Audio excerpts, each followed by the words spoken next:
뭐 양 후보 쪽에서요. 네. 단일화를 위한 후보 토론을 어떻게 해야 될 것인가 이걸 두고 서로 줄다리기를 했던 것 같아요. 그러니까 당초 약속하기로는 2차례에 걸쳐서 TV 토론을 하기로 얘기가 됐는데 네. 안철수 후보 쪽에서 한 차례를 얘기를 했던 것 같고요. 그리고 중앙선관위에 유권 해석을 의뢰했다라고 하면서 답변을 받은 게 한 차례만 하는 것이다. 이렇게 또 주장을 하면서 서로 간에 또 이해관계가 엇갈린 측면이 있고요. 안철수 후보 쪽에서는 서로 간의 의제를 미리 좀 조율하고 네. 그 의제 안에서 테두리 안에서 서로 토론을 벌이는 쪽으로 얘기를 한 것 같은데 금태섭 전 의원의 경우에는 좀 자유로운 토론이 됐으면 좋겠다. 토론 방식을 두고도 서로 간에 좀 이해가 엇갈렸던 것 같습니다. 그러니까 뭐 서로 간에 이 정도 이해 충돌은 뭐 있을 수 있다고는 보는데요. 저는 크게 두 가지가 문제인 것 같아요. 안철수 대표 쪽이 상처를 훨씬 더 많이 받을 수밖에 없는 상황이다. 이것이고요. 왜냐하면은 뭐 보통 체급이 맞아 싸운다고 얘기하잖아요. 근데 정치에서 흔히 더 센 체급이 높은 사람하고 네. 싸워야 그래야 나도 큰다 이런 얘기를 하는데 안철수 대표는 헤비급이라고 하면 금태섭 전 의원은 라이트급 정도 되거든요. 네. 그럼 헤비급 선수가 한쪽 팔 정도는 접어주고도 싸워서 이겨줘야지. 그래야 저 정도면은 믿을 수 있고 지지를 해줄 만하다 이런 평가가 나올 텐데 그게 아니라 서로 룰 가지고 계속 이해관계가 엇갈려가지고 싸우는 모습을 보이는 거. 이건 결국은 궁극적으로 가면 안철수 대표 쪽에 더 큰 손해로 갈 것이다 이런 것이고요. 둘째로는 시기상의 문제예요. 네. 저는 이미 김이 좀 많이 빠진 것 같아요. 왜냐하면 오늘 TV 토론이 됐다고 하면은 오늘 좀 국민들이 관심을 확 모으면서 제3지대 단일화 문제가 좀 이슈가 만들어질 텐데 네. 오늘 TV 토론이 만약에 안 되면 당장 민주당이 TV 토론하죠. 그리고 내일 또 국민의힘이 TV 토론하죠. 네. TV 토론 사이에 그냥 파묻혀버려요. 그래서 제3지대 단일화에 대한 국민적 관심이 떨어질 수밖에 없는 상황이다. 그런 면에서 많이 좀 아쉽다 이런 생각을 합니다. 그렇군요. 자, 제3지대 단일화. 그래서 예정대로 또한 의지대로 진행될지 이 부분 여러 가지 좀 부정적인 전망이 많이 나오고 있습니다. 그런데 여기서 아마 시청자분들께서 좀 궁금해하실 만한 상황이 있을 것 같습니다. 지금 중앙선관위에서는 이 단일화 TV 토론 같은 경우에는 예전의 선례를 적용해서 과거 2002년도에 노무현 정몽준 후보 단일화 토론과 관련해 그때 후보당 한 차례만 진행할 수 있다라고 얘기를 했다고 합니다. 그런데 이 부분에 대해서 이제 안철수 후보 측에서는 이거 한 회만 가능한 것이 아니냐. 그렇다면 2차례 TV 토론 어렵다 이렇게 해석을 했다는 건데 근데 궁금한 내용이 있습니다. 민주당 같은 경우에는 사실 오늘부터 25일까지 5번에 걸쳐서 TV와 라디오 토론을 열게 됩니다. 국민의힘 같은 경우도요. 내일부터 시작이 됩니다. 예비 후보자 4명이 각각 1대1로 맞붙어서 모두 합쳐서 6번 TV 토론을 하게 되고 또 마지막으로 합동 토론까지 여는데 상당히 많이 여러 차례 열게 되죠. 그런데 왜 제3지대 쪽은 이렇게 좀 중앙선관위에서 일단 뭐 확실하게 얘기한 것은 아닙니다만 좀 빡빡하다라는 그런 느낌이 들기도 하는데 이 부분은 어떻게 봐야 됩니까? 그러니까 이런 거예요. 선거법에 의해서 그냥 선관위가 해석을 해준 건데 네. 같은 당에서 후보들이 경선을 하는 토론회 같은 경우에는 그냥 횟수 제한이 없어요. 자기들끼리 네. 합의하면 되는 거예요. 근데 한 당하고 다른 당 아니면 한 당에 있는 소속 후보랑 네. 무소속 후보랑 단일화 경선 과정 중에 있어서 TV 토론은 1회만 허용한다라고 2002년도 대선 때 선례가 있는 거죠. 근데 그 당시랑 지금은 상황이 많이 바뀌었어요. 네. 그 당시에는 종편이 없었습니다. 그 당시에는 방송사가 몇 군데 안 됐었고요. 유튜브라는 것도 없었어요. 네. 지금은 환경이 많이 바뀌었는데 거의 20년 전에 그러한 규정을 갖고 안철수 후보 측에서 선관위에서 이런 식으로 했기 때문에 우리는 못해 라고 하는 것은 우리 김성환 평론가님께서는 안타깝다고 하셨지만 저는 안철수 대표가 정치적 판단력이 부족하다라고 말씀드리고 싶어요. 본인 얘기하면 되잖아요. 뭐 자유롭게 토론하고 주제별로 토론도 하고 그렇게 뭐 계속 언론에 나올 수 있을 거 아닙니까? 토론을 하면 그런 기회의 장을 스스로 왜 발로 차버렸는지 정말 도저히 이해가 안 갑니다. 안철수 대표가 지금이라도 네. 그냥 금태섭 후보가 원하는 대로 그래 너 원하는 대로 다 해줄게. 이러한 큰 정치인의 모습을 보여야지 룰 하나 가지고 이건 이래서 안 돼 저래서 안 돼 이렇게 연연하는 것은요. 대권 후보, 서울시장 후보가 되겠다는 그러한 사람으로서는 적절하지 않은 선택과 판단이었다라고 말씀드려요. 네. 오늘 많은 분들이 그 얘기를 하시는데 노무현 정몽준 단일화 때는 일단 노무현 후보 측에서 정몽준 후보 측의 의견을 모두 다 수용을 하고 그래서 이것이 성사될 수가 있었다. 물론 바로 그 대선 전날에 이 단일화는 깨지긴 했습니다만 그렇기 때문에 앞서는 측에서 수용하는 것이 맞다라는 그런 두 분의 의견이 좀 많은 것도 같습니다. 알겠습니다. 이런 가운데 이제 국민의힘 측에서는 이런 움직임이 있습니다. 나경원 후보가 어제 금태섭 전 의원과 남산 둘레길에서 만났습니다. 함께 그 길을 걷고 굉장히 좀 화기애애한 분위기를 보였는데 그러면서 이런 얘기를 했습니다. 진보와 보수를 아우르는 자유주의 상식 연합을 함께 좀 만들자라고 얘기를 했는데 이 부분 어떻게 봐야 될까요, 소장님? 제가 또 질문 나올 줄 알고 열심히 취재를 해왔습니다. 네. 그래서 자유주의 상식연합이라는 단어를 누가 그럼 제안을 했냐 그랬더니 나경원 후보 측에서 제안을 했다라고 네. 얘기를 하더라고요. 상식적으로 우리가 같이 연합을 해서 서울시정을 같이 한번 해보자라는 차원이었답니다. 그래서 제가 그냥 우스갯소리로 그랬어요. 나경원 후보가 상식적이냐 그렇게 얘기를 했더니 아니 그러면 상식적이라고 해야지 어떡하냐라는 식으로 얘기를 또 하더라고요. 그래서 아니 그러면 언제부터 이런 것을 만나자고 했냐 네. 그렇게 물어봤더니 대략 한 달 전부터 나경원 후보가 금태섭 후보가 출마 선언하기 전부터 네. 만나서 같이 좀 하자라고 계속 제의를 했었대요. 그래서 이제 어제 성사된 건데 금태섭 후보 쪽에서 물어봤습니다.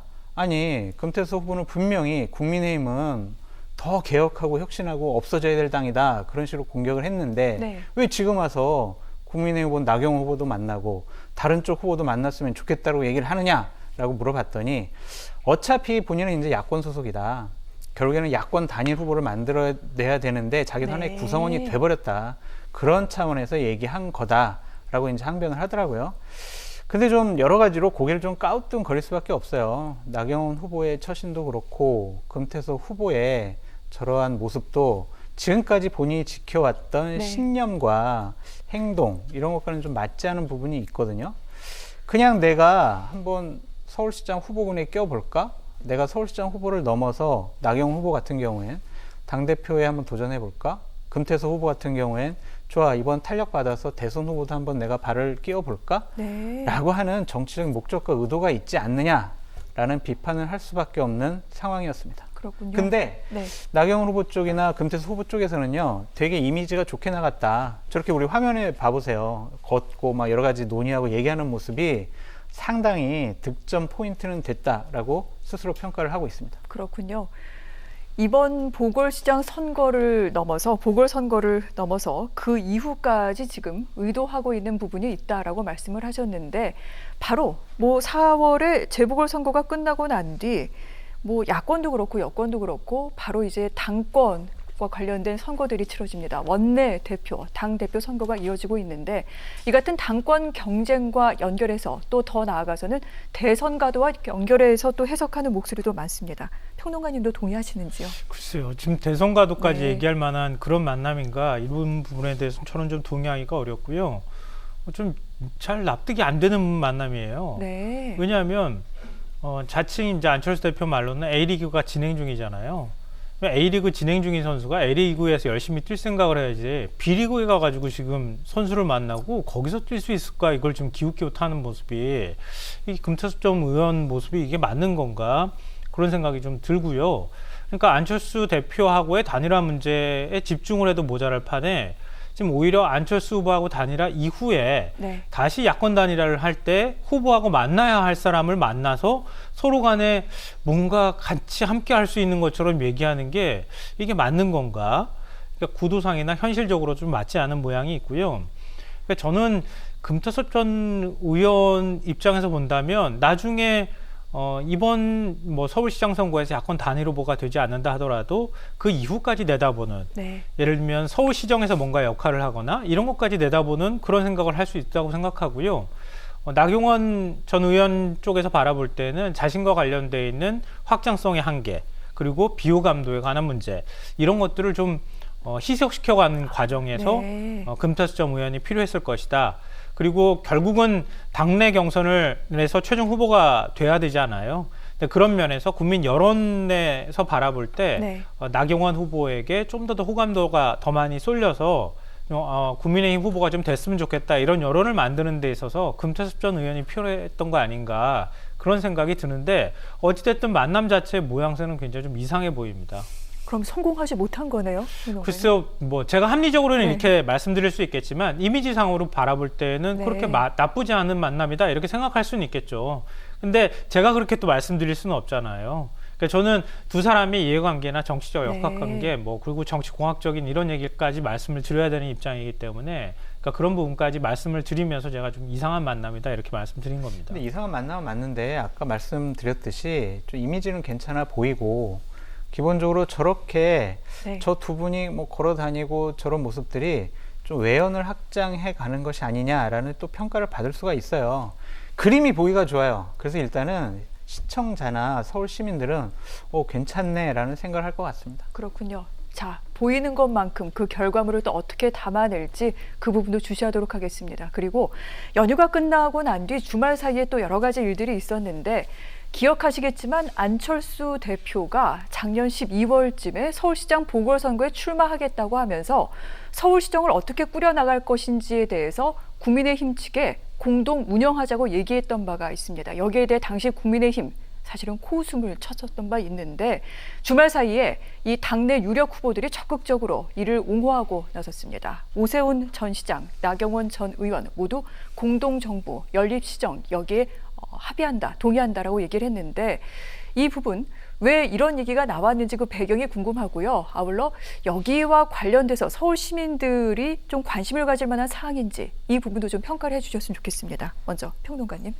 정치인의 말이나 태도는요. 네. 진심 반, 전략 반 이렇게 해석을 하는 게 맞을 것 같고요.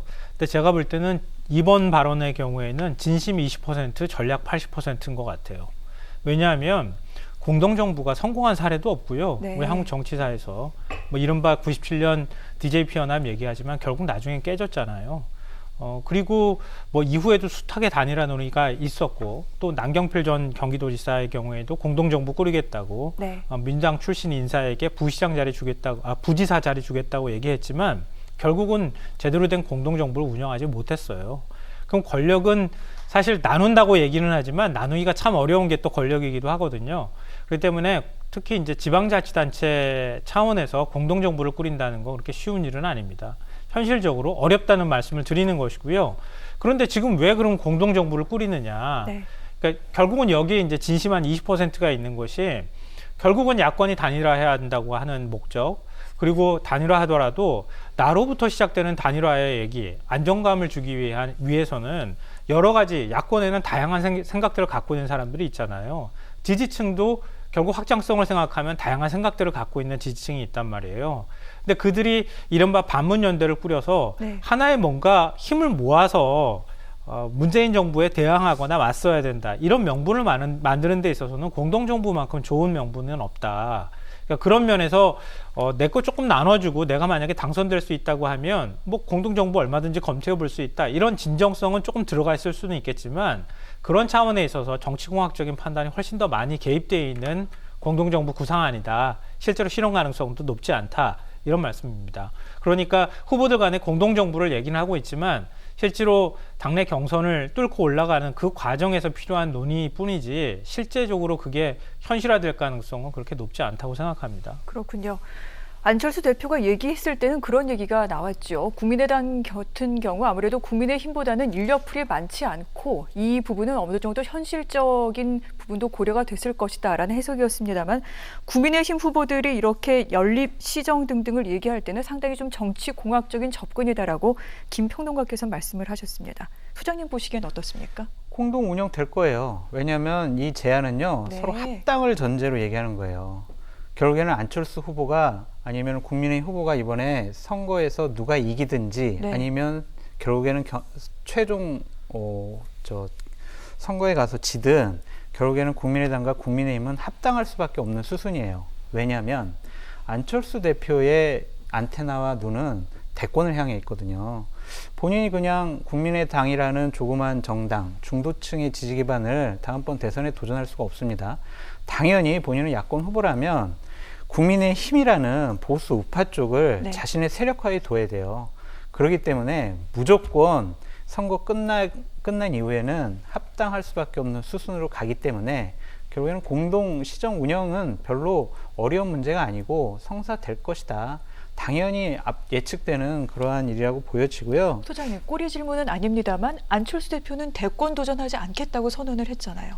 이번에 이제 네. 당선이 되면 1년 3개월짜리긴 한데 그 다음번 대선 2027년에 대선을 네. 나가기 위해서는 자기 혼자 못하잖아요. 특히 서울 같은 경우에는 90%의 시의원, 구의원이 다 민주당 출신이거든요. 본인 혼자서 서울시장직을 어떻게 행사합니까? 내 편을 많이 만들어 놔야 한다라는 차원에서 저런 제안을 한 거고 네. 저는 정치적으로 큰 의미가 없다고 보여져요. 앞으로 당연히 나올 수순이다라는 생각이 듭니다.